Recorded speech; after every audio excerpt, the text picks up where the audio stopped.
আসসালামু আলাইকুম প্রিয় বন্ধুরা। বর্তমানে ইলিশের সিজন চলে।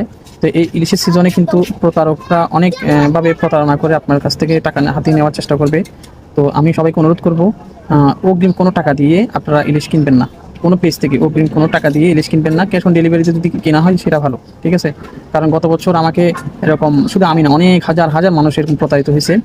আমার সাথে যা হয়েছে, আমরা বলছে যে প্রথম বলছিল যে ক্যাশ ডেলিভারি লাগবে না, মানে ক্যাশ অন ডেলিভারি।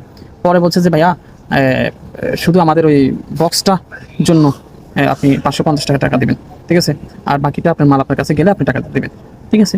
550 টাকা দিলাম। এরপরে পরের দিন আমাকে ফোন করলো যে ভাই আপনার মাছ তো চলে আসছে। এখন মানে উনি আমার সাথে এমনভাবে কথা বললো, মনে হচ্ছে যেন উনি আমাকে চিনি, ঠিক আছে?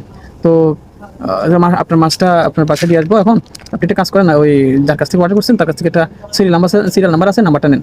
তো আমি আবার ওনাকে ফোন দিলাম।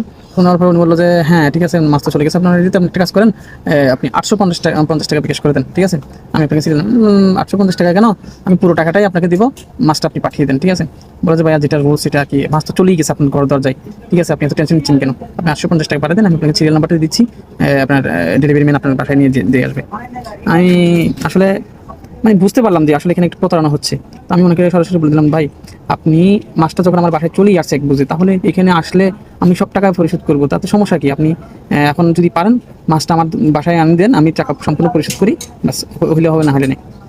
পরে আমাকে উনি একটা বাজে বাসায় এটা মন্দ বললো, যেটা আমি বলতে চাচ্ছি না। তো এই জন্য আমি বলতেছি, সবাইকে অনুরোধ করে বলবো, আপনারা লোভনীয় কোনো অফারে অনলাইনের মধ্যে কোনো কিছুই কিনবেন না অগ্রিম কোনো টাকা দিয়া, ঠিক আছে?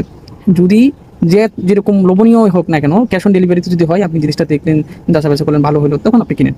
সবাইকে সতর্ক থাকার জন্য অনুরোধ করতেছি। এবং বড় বড় পেজ যেগুলো আছে, যেমন কি মুজাহির ভাই, জুয়েল ভাই, মানবিক শকত ভাই, তারপর রবিউল ইসলাম স্যার, আমি সবাইকে অনুরোধ করব যে আপনারা এই বিষয়টা নিয়ে একটা কন্টেন্ট তৈরি করবেন, যাতে আমাদের কন্টেন্টগুলো তো সবাই শুনবে না, আপনাদের কন্টেন্টগুলো তো